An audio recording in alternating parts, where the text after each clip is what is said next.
3, 2, 1, 0. All engine running. Liftoff. We have a liftoff. It's Monday. It's Monday. It really is. 7 o'clock. And that can mean only one thing.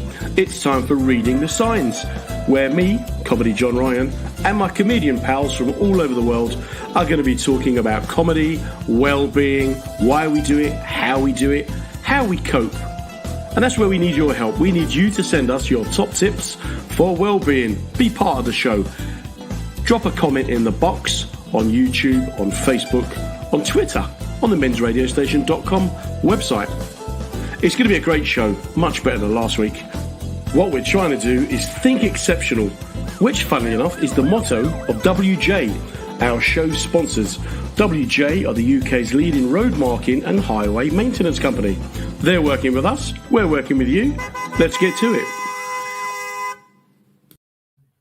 it. Ooh! Good evening, everybody. Welcome along to Reading the Signs with me, John Ryan, from London. I've got to say that because we're international tonight. It's very exciting. We've only ever gone to America before. Now, tonight, we're going down under to the land of honey and milk and goodness. It's going to be great. I know that because tonight's guest is just someone I just think the world of. And it's just one of those people, if we were living closer together, would be continually in my house. How's your day been? Let us know. As always, put your comments in the box. If you are listening to this on Facebook Live, Instagram, Twitter, wherever else, LinkedIn, or the Men's Radio Station website, or on YouTube, or if you're doing it on SoundCloud, wherever you are, give us a like, give us a listen, give us a social media follow. I don't see the point of it, really. Who wants to follow me around? I do nothing interesting. However, it's the 21st century. These are the things we do. So this show is now going out on the 20th of December, and it's Christmas week.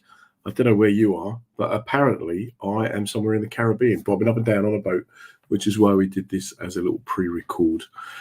Before I start, let me just thank our sponsors, the WJ Group, the leading road marking company in the UK, and just really good people. Hopefully by now Stoke City have won a few games, and Craig is happy.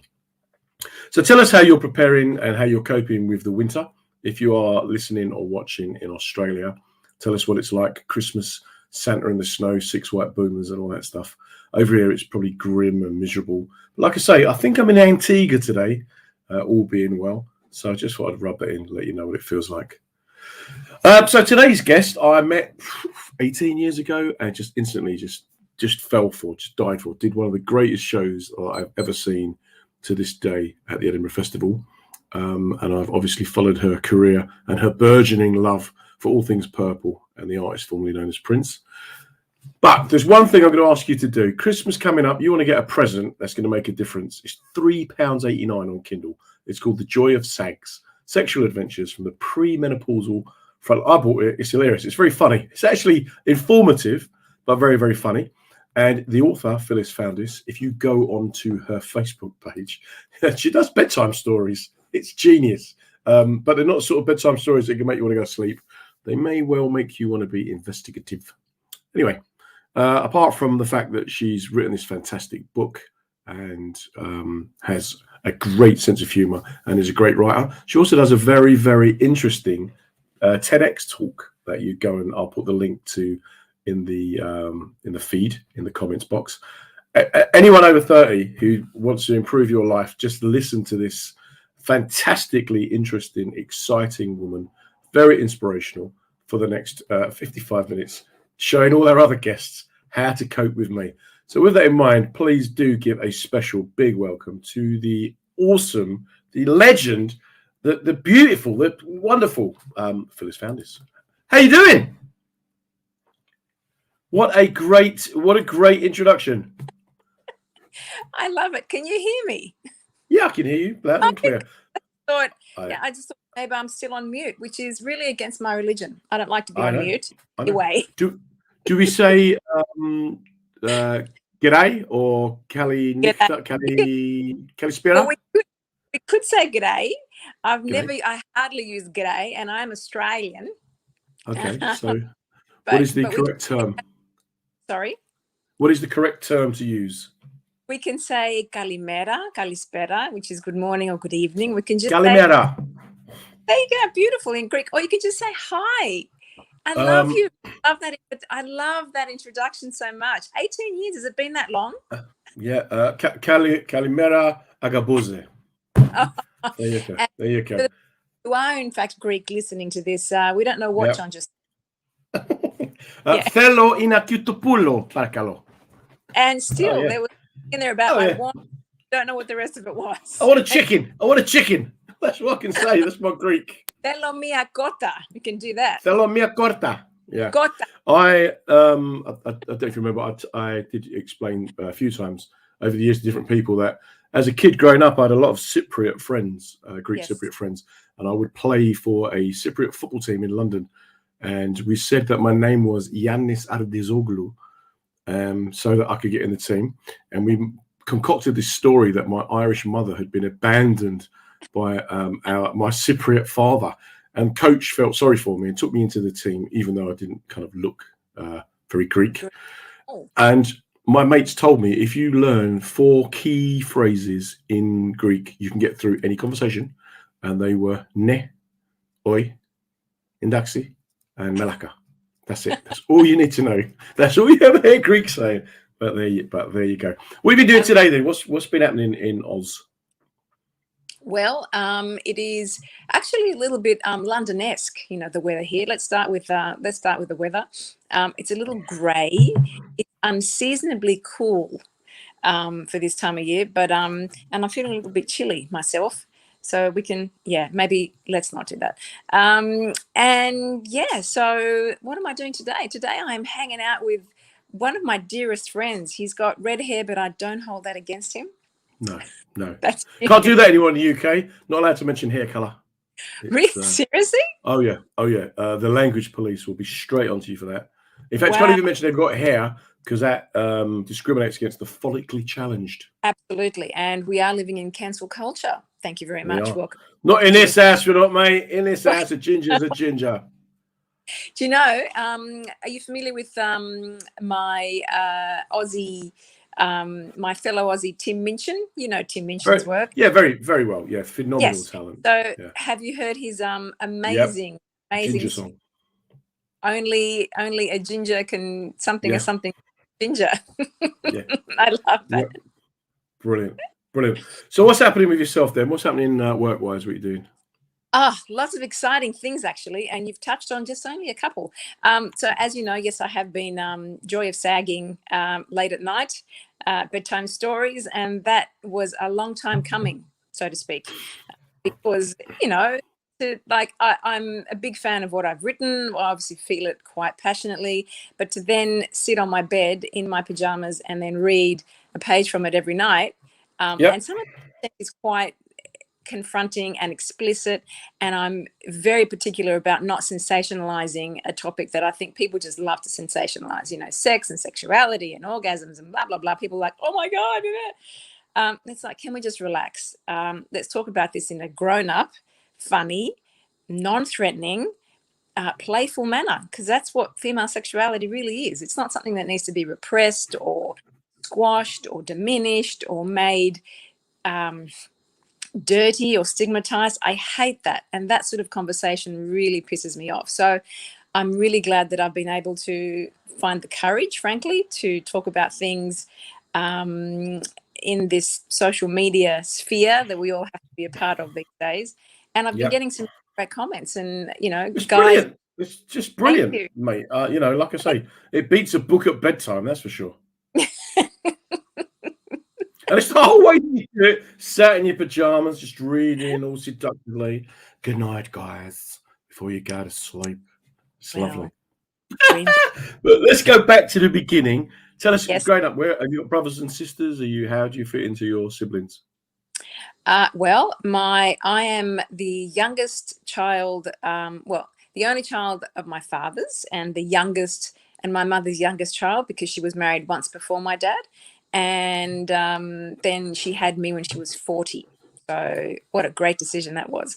And apparently I was a very large baby, 9 pounds 15 for those of us who are using those measurements. or whatever. And yeah, so I've got 3 other siblings. They're all over 60 and living their own lives. And yeah, it's just basically not what you'd call the big fat Greek family traditionally, but it's fine, and it works for what it is. And I've got a 91-year-old mother who is a force of nature. I know where I get a lot of my tenacity and resilience from. She's extraordinary. She's a handful though, and she's still as feisty as ever. Brilliant. So as a kid, were you naturally funny or inquisitive, or how were you? Were you studious? I think I was really quiet. Apparently, I was very bright at school growing up. And a lot of my family have told me in recent years that I was always the observant one. I just sit in the corner of the big, fat Greek loud gatherings and just kind of watch people and observe. And I think that's just the writer in me from a very early age. And there's one thing that I did. I was probably in I'm going to say about 12 or 13 years old. And I developed this show called, where I just would record it on my tape recorder, called Phyllis's Opinions to Family Problems. Brilliant. Genius. And I would interview, I remember this one, I think it was just a 1-episode show. It was just 1 episode and we were done. And my mother had just had a fierce argument with one of my sisters the night before. So the morning after, it was just my grandmother and I. So I sat there interviewing her about what had gone down the night before. Would you record it? Would you record it onto tape or onto... I did record it. I'm genius. pretty sure I did. Just genius.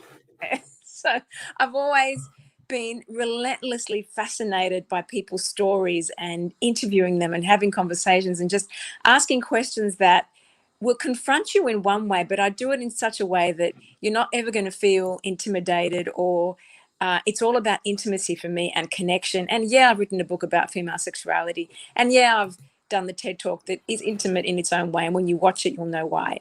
Yep. But for me, intimacy just filters down into all aspects of our lives, whether it's in the office or you're walking down the street or the way you parent. Intimacy is a big thing. And I think with the advent of technology and social media and blah, blah, blah, curated bloody content, we're losing that art of being really intimate. But hasn't that helped you reach a broader audience than just grandma on the couch? What's that? The Joy of Sags? But just the whole kind of social media, the way the world has changed, the way that... Yes, yeah. And I'm not here to deride it at all, but I just think that social media has also created a whole whack of problems that we're still dealing with, and I think we'll be dealing with for a very long time to come, because our children are growing up with this as a big part of their lives. And my children are not on social media. Like, they are on WhatsApp and Discord, and they chat with their friends like that. But you've really got to watch it, because there are things that are going on that are not that good for mental health, John. And I know no. Yeah. We will get onto that. So you left school. What did you do? Gosh, left school, went to university for about 20 months, I think. I did an arts degree, majoring in psychology and English. And then I went to work for David Jones, which is a luxury retailer here in Australia. And I did that for a short time, but then realized that actually I love writing and I'm good at it. So then I did some junior copywriting for an advertising agency, and that became my career basically for a very long time, about 20 years. And then my father passed away in 2011, and that just turned my world upside down. We were very close. He was my cheerleader. He was a really incredible guy and very good with people. He was a taxi driver for over 40 years in Sydney. A couple of times I got in the cab with him and we rode around, and I watched him morph into someone completely different when all these businessmen and different guys and women was backseat, and he would just know everything about politics and what was going on in the world. And I'm going, is this my father? Is this the guy that people tease and make fun of because he's driving a taxi? Because all of his brothers had these big burgeoning businesses, but Dad was the guy who just connected with every walk of life, and that was very inspiring. And I'm going to get very emotional. Do you think you got because you're very bubbly, very sociable, a very gregarious person? Is that something you've picked up from Dad? 100%. Yeah. Yeah. I And then didn't. did you, from a young age, you never had these dreams of one day becoming this great writer and author and just force of nature, I think is the only way I'll describe you. I've always loved to write, and I think I've always loved to communicate, but I think that level of confidence and that level of self-knowing didn't really come until I was older. Certainly not wanting to be in front of the camera. I always wanted to, I think, be in front of the camera, and I love the attention, I love the spotlight. But as I tell my children, and as I've noticed with everyone that I admire who's been on stage, some spotlight, that is never your right to be in front of a large group of people, whether you're on stage or in front of a camera. That is never your right. It is your privilege. You need to earn it each and every time that light hits you. Whether you're Oprah, whether you're a stand-up comedian at the Edinburgh Festival, you don't deserve to be there. You have to earn your right each and every time. And so I'm very mindful of that when I'm doing anything like this, or giving my TED talk, or doing my show on my lip lounge, which L. Yep. The little lounge is all good. So you're doing psychology. You've got this job in this store. Yeah. How did you move from that to the stage? Because weren't you a little bit older when you started doing that? Yeah. So I think so after David Jones, I was working in advertising, and then we moved to London, and then we were there for quite some time, and then got into the Edinburgh Festival that way. I wrote the book called The Virgin Club, adapted that into a one-woman show. Not just a one-woman show, a brilliant one-woman show, which I watched about 10 times because we were in the same venue, weren't we? Yeah. Can I tell that classic story, John? Do you remember that story about your audience and mine? Yes. Okay. So picture this, folks. We were in like a 30-seat theatre at the Pleasance. Yep. And you and I had met, and we got on really well, and I loved your humor, I loved your cheekiness, your sassiness, all that stuff, and the fact that you handled lemons in a very unique way on stage. I remember that. Yep. And one night, it was a very small venue but very intimate, and one night I walk out to do my performance, my one-woman show, which is very it was female centric because of the content, very educational about certain parts of the female anatomy. And I looked and I see the front row, all men. And this is odd. I'm generating a new fan base. Interesting. Yep. I'm going, you don't have much time to think. You just do your show. But they were getting more and more uncomfortable, not laughing much, squirming a couple times because there were a few very explicit scenes in the show. No nudity, although I'm sure perhaps they wanted that. But it was very intimate and, seriously educational, if you saw it that way. And then they didn't get up to leave. They didn't move. They didn't just budge. Then at the end, they got up and they just looked at each other and left. Then John came bouncing in, ready to do his show. And you had a few members of your audience missing, because we later found out that those fine gentlemen in my front row were, in fact, your audience. They came into the wrong show. Yeah, came into the wrong show, expecting to talk about men and masculinity and stupid monkeys. I believe.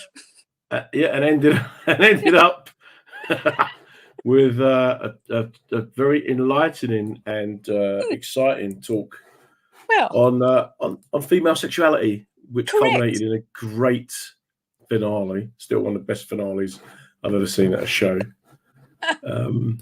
But what I liked, though, was the fact that, because, I will quite happily talk about anything, and you were the same, which is why, we're like kindred spirits. And interestingly enough, our Facebook comments don't transfer over onto StreamYard, but Dave Sleet, who works for an organisation called APA, they credit psychologists and counsellors. They will correct me on that if I've got it wrong. But he said that you've captured perfectly the connectivity of humanity.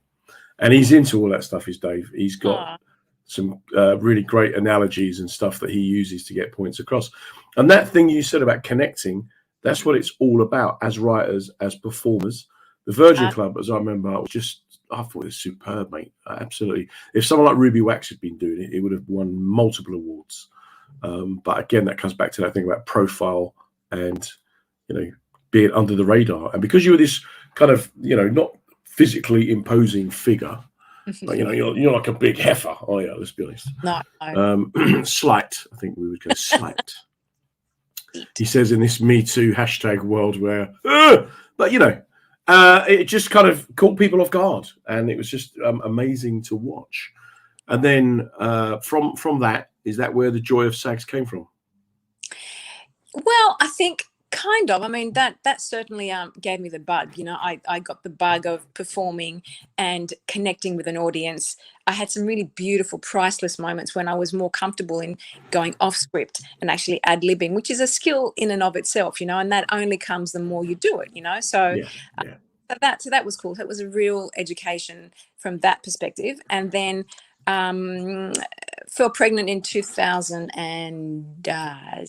I love that expression. I fell pregnant. I fell pregnant. It just fell to it, and now I've ruined my hair. Never mind. Look, I have to come back from that effortlessly. It's all a lot of your ones. There you go. There you go. Just fix yours. I'm a little bit. Oh, beautiful. That was a vast improvement, right? So you fell pregnant. I fell pregnant, stumbled right into all that, and left London, came to Sydney, had our first son in 2006, and just basically fell into that world of raising baby boys and enjoying all that and all the trials and tribulations that brings.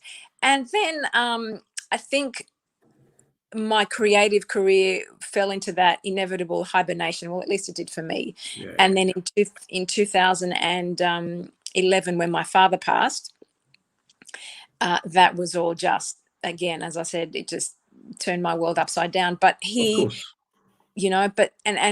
I think the thing about mortality is that, and particularly losing a parent that you were very, very close to, mortality comes and slaps you across the face. And it's like, what the hell are you doing? Are you going to do what you really want to do with your life? Are you going to keep apologizing for the gift that you have or the passion that you have? What are you going to do? So that was a huge turning point for me creatively.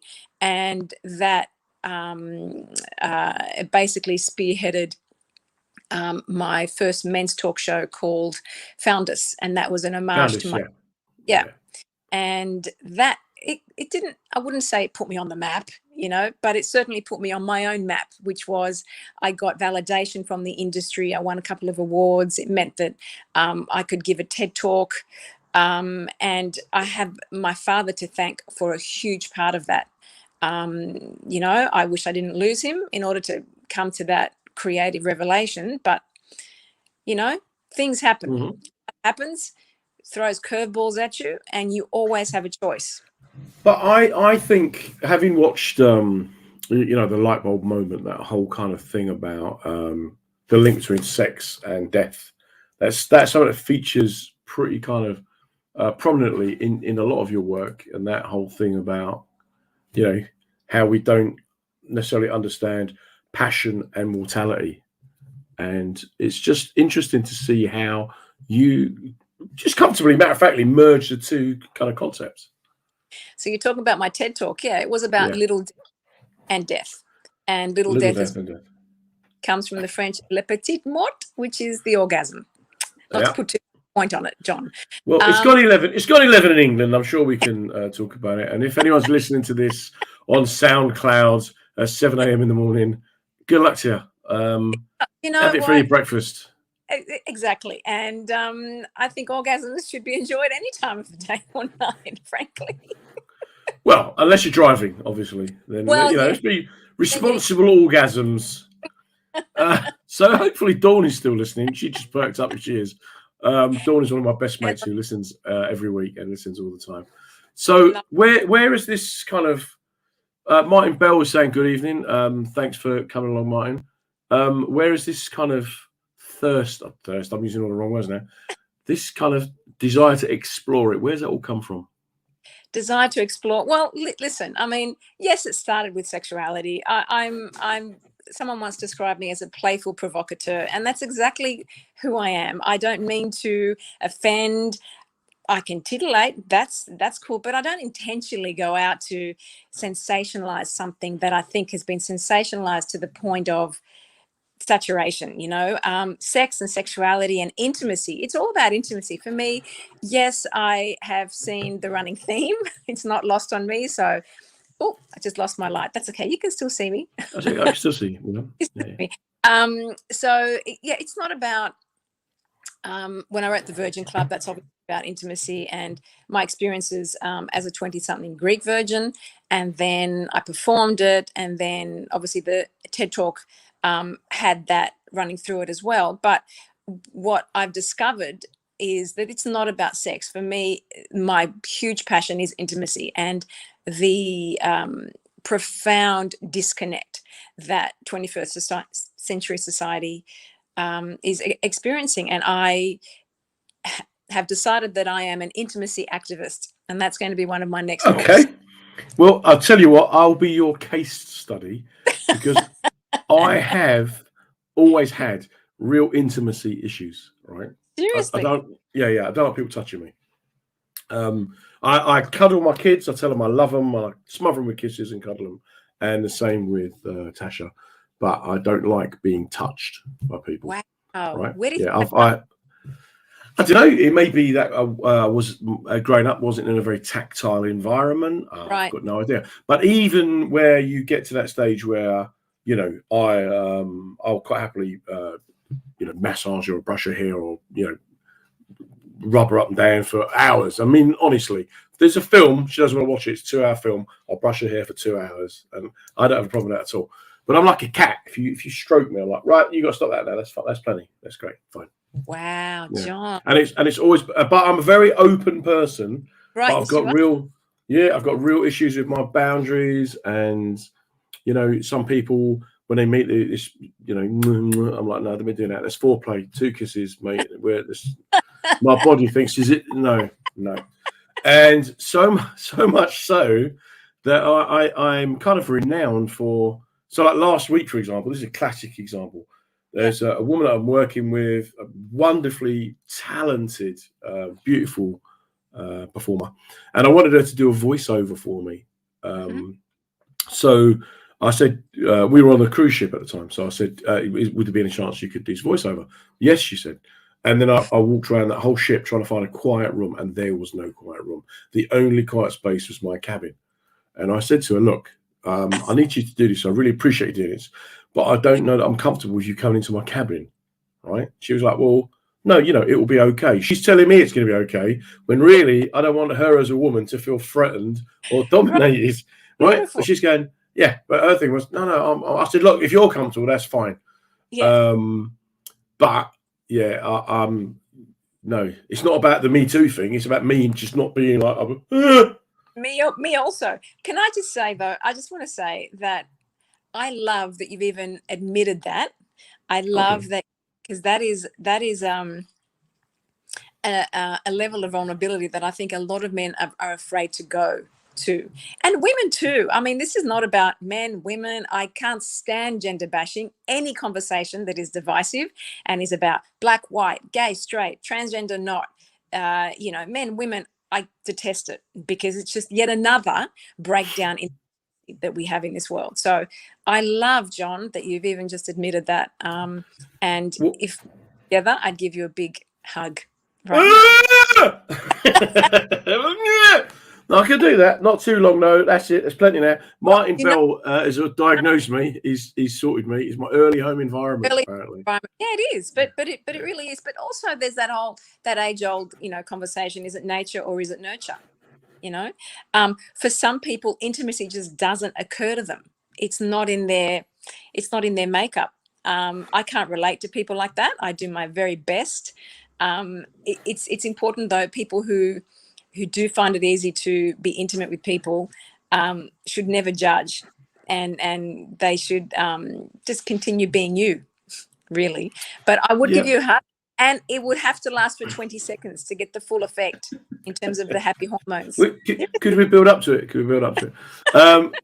People who are commenting, there's a problem StreamYard in that if you make a comment, unless you've agreed that it's okay for them to publish your name, it won't publish your name. But Martin, I'm loving this, mate. Martin is a psychotherapist working in the expat community. I've got my own therapist now. Thank you, Martin. I love it. I was a very promiscuous teenager, and sometimes, it's been put to me that it was because of my intimacy issues. I confused, sex with affection. I've still got to be persuaded that that's right. I just think I liked women, to be honest with you. However, at some level, all right, Martin is now. Yeah, that's where you're coming from, Martin. Thank you very much. I'll talk to Russ about getting you on again. So it's interesting for me, this whole thing about intimacy, space. I remember going to Japan and just feeling really comfortable because the Japanese, they love their space and their boundaries. So maybe I'm Japanese. Maybe that's maybe life you were some Japanese warrior. Yeah. No, I was probably like, that was a warrior.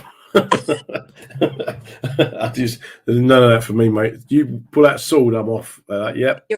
Yeah, have it, mate. Invade. There would be no shogun if I was in charge. Like, pop in, take what you want, just don't. And get out of here. Yeah. We are at the kind of halfway stage of this evening. Just for anyone who's now listening to us on Facebook or Instagram or Twitter or SoundCloud or LinkedIn or the mensradiostation.com website. Big mention for WJ, who are our show sponsors, who have been absolutely amazing. I don't need to say that. They do tell me, look, you don't have to keep mentioning this, but they're just great. They're really committed to doing anything that they can be doing. I am joined by the awesome human being that is Phyllis Foundis, who would be awesome if you were male or female or however you defined yourself. We are talking all things entertainment, just life, really. And I'm fascinated with your TED Talk. Can we move on to your TED Talk? Yes, let's talk about my TED. So the TED Talk, the light bulb moment, it's Little Death and Big Death. Is that right? No, Little Death and Death, yeah. Because it's a while since I watched it. And you do have so much going on. I remember you going through your purple phase and thinking, I can't keep up with this stuff because we need to just... and in fact, I was mentioning you last week. I saw people playing Purple Rain and explaining to them I was never a Prince fan, but then you opened my eyes and my ears to it, and I was like, oh, okay. So it's funny how people influence and impact on people without realizing. How did the TED Talk come about? I think that came off the back of a little streak that I was having at the time. I'd won a couple of awards for the show, for my men's talk show, and then I knew some of the organisers of TEDx at one of the colleges in Sydney, and they contacted me and she said, hey, would you like to give a TED Talk? And I'm like, oh my God, I would love that. Love that. And at the time, my father's passing was still very, very fresh.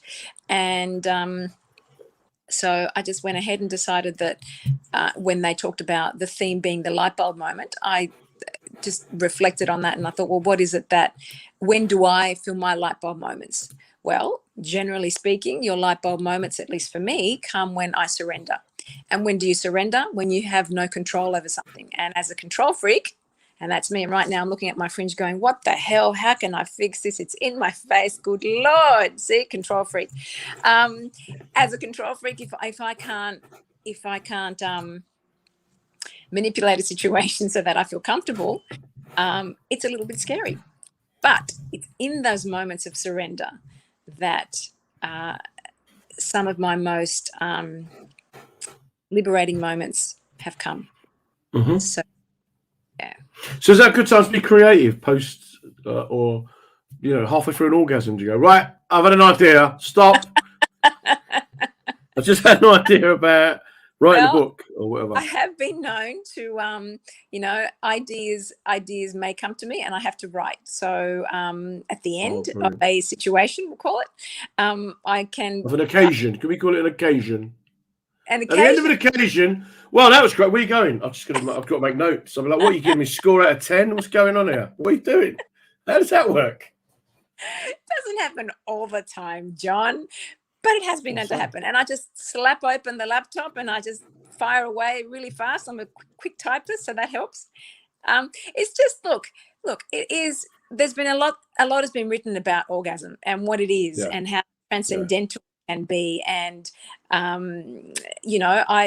heard the other day that, I don't know whether you're into this, but I am deeply. Our soul and the soul vibrates at the level of an orgasm. So if you were living, if you were, well, you are a soul, and I'm not even going to articulate it properly. A soul? Is there something comes after the A and before soul? See, I can't with you. I just can't with you, as the kids say.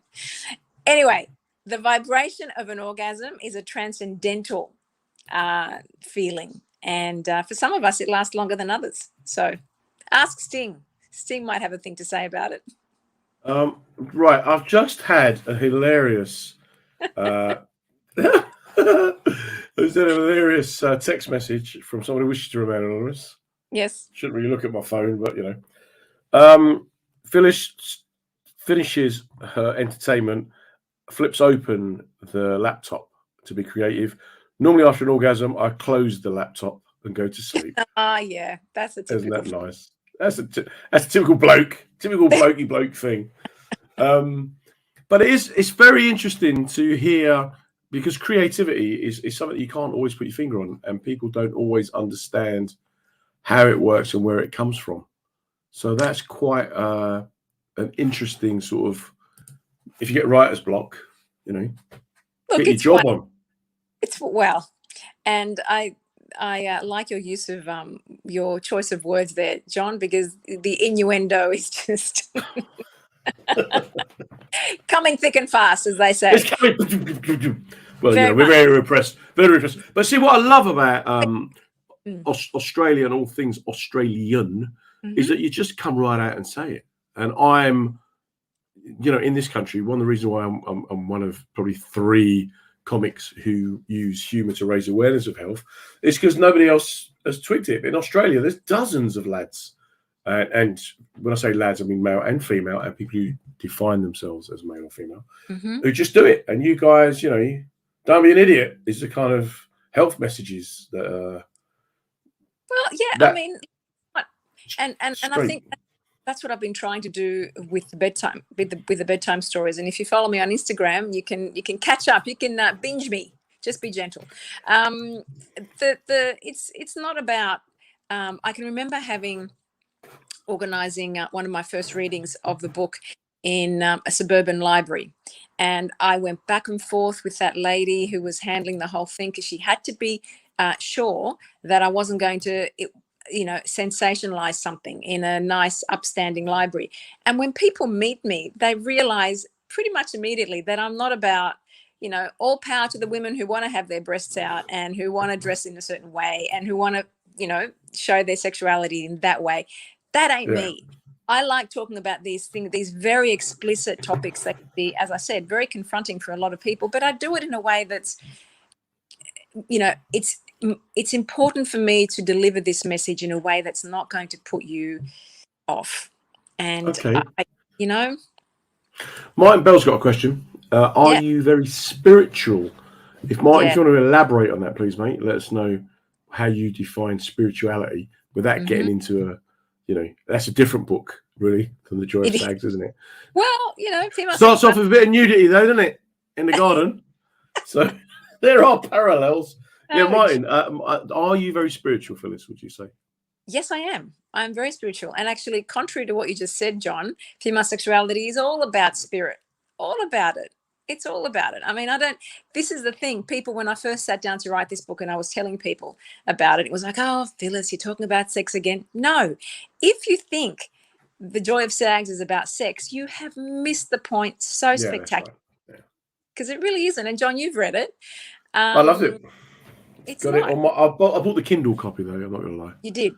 I got the Kindle copy. Well, listen, I'm prepared. If there is, I will send a signed copy of a hardcover to one of your listeners. Well, okay. That sounds like a very generous offer. That's fun. It is, yeah. But the thing is, and like I say, when you're reading it, it's all about, because the thing going back to Sting and his whole thing about his tantric stuff.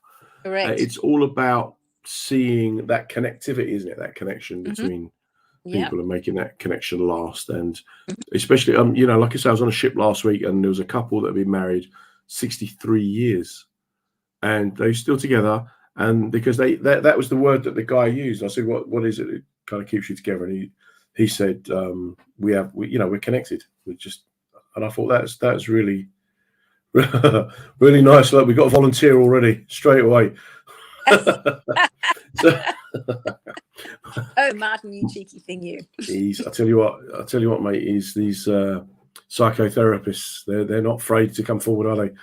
Martin, I'm sure that Phyllis would love to. If you find her on, is that all right for him to find you on Facebook? And absolutely, yeah, you can find me on Facebook. You can find me on my website. You can follow me on Instagram. Yeah, totally. Okay. Yeah. Do that, and then we can sort something out. There's a little bit of the connection addresses. So how's it going in Australia then with lockdown and with the general kind of COVID situation there? Because all we hear about here is that you guys are locked up, the soldiers on the street, police on the street, everyone's angry. Yeah, everyone's angry. There's a lot of look, it's I have a very philosophical approach to lockdown. Obviously millions of people have died. It's been a global catastrophe on many levels. But I think there's a lot to be learned out of all of this. And I've also been in lockdown. I mean, I spent a lot of the lockdown working in a luxury department store, and then I found another what job. Department store? Sorry? In what sort of department store did you say? Department store, a luxury department store. I worked luxury. there. I thought you said lingerie. I was like, huh? A lingerie? No, it was a luxury department store, and I did that for almost a couple of years. And through all that, we had, you know, the lockdown and all these restrictions and, you know, protests, and then you know, the jabs came out. But I, you know, my big thing with all of this has been, it's been very difficult for a lot of people in terms of their mental health. I feel that. But I think it's also been an extraordinary opportunity to really take stock of your life, of your health, of your emotions, of your psychology, you know, and to, whether or not we like to admit it, it's hard to go inward. It's hard to really get introspective because it's scary. Sometimes you find things that, you know, intimidate the shit out. Does that come back to your spiritual side though? Does that looking inward, that introspection? 100%. I am a profoundly grateful person. I'm not perfect. I'm wildly imperfect, but I try very, very hard to be grateful for things, even though I may not feel particularly grateful for it. As I tell my children all the time, the more grateful you are for things, the more the world gives you things to be grateful for. And I know that may sound a bit hokey and a bit hallmarky, but I don't care, because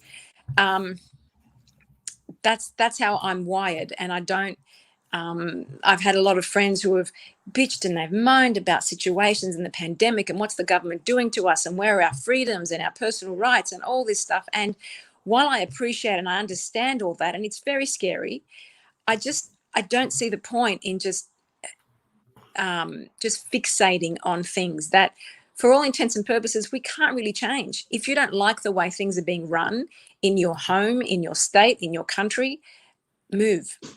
Make that big fat yeah. Just move. Go Take and charge. just do it. You know, no one is forcing you to live in London or live in Sydney and be, you know, bound by certain rules and regulations and check in this and you got to check in there and use QR codes and all that. It's painful. It's a pain in the butt. But if you want to live in these societies, I'm afraid that's the price you've got to pay. But then I wonder how it works then, because like Martin's saying, his Facebook group, Open Mind Mallorca, there's a mental health awareness group. How then do we, when we're all locked away, how do we come back to connecting? How, without physically being able to meet up, how do we make it work? Oh, gosh, that's a brilliant question. Yeah, let's just consider that for a moment. Yeah, let's take stock right now. I think it's baby steps, John. I think a lot of us, it's been comfortable for a lot of us because there are people who just don't want to be out in the world and connecting with human beings, and I get that. But I think there's a lot of gold in humanity that I think we can out on. Nice. You know? Yeah. How do you then yourself? How are you coping? What tips have you employed to get you through it, stay sane? And a lot of journaling, a lot of writing. Couple of how does writing help? When I'm on that blank page late at night with those candles burning, and there's no one there to judge me or criticize what I'm saying or how I'm feeling, I can stay and write whatever I want. There's great freedom in that and great liberation. And I think that's the other thing that kind of bothered me about, the freedom marches. And I don't know whether people are going to at you now, but, there are ways that you can maintain your freedom and build on your freedom that isn't predicated on being out in a bar or not wanting to be vaccinated. And all that stuff is a personal choice. And I'm not criticizing anyone for that, but there are ways that you can be free. And for me, I still felt free in my four walls by, obviously I have my children around me, so that was a huge thing. But writing and expressing myself and talking to my friends and, watching some really great content on Netflix, or as pedestrian as that may sound, there are ways that you can always flip the script when things are just not going the way that you'd like them to, always. But it takes courage and it takes strength to do all that stuff. And it's not always easy. And I'm not going to sit here and say it's easy to reframe your experience and feel free. It's not. But, someone wise once said to me, his father, who's recently passed away, his father would say, "It's tough down here. It's tough on earth." Yeah. And it is. The human experience is not an easy one. But I'm a firm believer, as weird as this may sound, we are spiritual beings having a human experience, ladies and gentlemen. It ain't easy. Yeah, it's interesting for me because that thing of writing a journal, I've always had that as an escape, that whole thing of writing and, making my own little world. I was never really good at art at school. And in art class, I was just disruptive. So we had an agreement, the art teacher and I, that instead of... I know, shocking. Instead of disrupting everyone else, I could just sit in the corner and write a story. So I just used to write stories in the corner. I love that. Yeah, and she kind of got me. So I figured I just explained straight, like, I can't draw this. She went, everyone can draw. I said, no, I can't. If I can't do something, I won't even try. It's a very male trait. She saw you. She saw you. She didn't just get you. She saw you. There's a huge difference. Yeah. So and it's that thing about play to your strengths and understanding that we're not all able to do the same thing, right? It's that thing of we've got to recognize our differences, as you touched on at the beginning, and we've got to consider the fact that other people have different experiences and expectations, but we don't always do that, which again comes back to why reading your work and following what you're doing, it's just enlightening, because it's almost like someone standing up and going, stop here, look, we don't have to do it this way because we've always done it. Why not try it a different way or another way, or just stop? Flip the script. Look at things in a different way. Reframe. They may all sound like cliches, and that's fine. No. What's next? What's next in the Foundis empire? Is there another book? Is there a film? Is there a TV show? Is there a radio? A musical?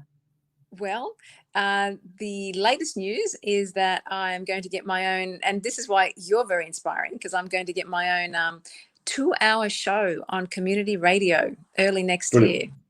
Brilliant. So I can't wait for that. It'll be a lot of soul music, a lot of soul conversations, long form interviews with extraordinary human beings. So you're coming. You're going to be on one of those. We get Martin Bell on as well, mate. Yeah, your new fan. Get Martin on. Although he'll be busy reading your book. No, but it's just that thing about being creative. It's not a stationary thing, is it? You've got to keep doing it. You've got to keep pushing. Excuse me. It's not COVID. Don't panic. It's just I've been out. We went to a Greek restaurant today in anticipation of this evening. Yeah, we did. Yeah, we went out and met some friends. Met my son, and then just randomly the restaurant people went, let's go to that one. It was a Greek restaurant. So what did you eat? It's all there. Souvlaki, because I'm a Very traditional man. A little bit of hummus and tamasmalata. That one. Remember the first time I ever had tamasmalata? You got to understand that growing up in an Irish household, salt was exotic. That's it. Put a bit of salt in it. That was it, right? Next thing I know, some gives me a bit of pita bread and hummus, and my whole body just went, what? And then first bite, my body was just like I'd been punched by Mike Tyson, but then quickly went, oh yeah, I want some more of that. And then discovering olives, I was like 15 by the time I discovered olives. Olive oil. It's No. the best. Lard, that's what you have in Irish house. Beautiful. You remember making? I can remember making you were just about to go and do a gig, and you came to my home in London. And biggest rap ever. Right? It was, and you went, oh, I love this, delicious. And it was, because I'm not a domestic blah, blah at all. I don't bake to relax. That ain't me. But I could make a really mean rap. There you go. Look, Martin Bell is back. He's back. Martin's back. This has become, look, he's about to launch his own online radio station from Mallorca. Martin is your guest. Get Phyllis on there, mate, and that will certainly sort things out. So I think then the essence of what you're saying is obviously about, he's being encouraged. Yes. We're talking about making connections. We're talking about keeping a journal. Yeah. Keeping a journal. Absolutely. Yeah. And I think the orgasm features in there as well. Feel good hormones. There you go. It's hard to type. On the slide. Yes. Each week we have people on who come up with suggestions. So I'm going to suggest to people listening, if you are listening on SoundCloud in the future, because we're not here now, do find phyllisfoundis.com or at Phyllis Foundis on Twitter.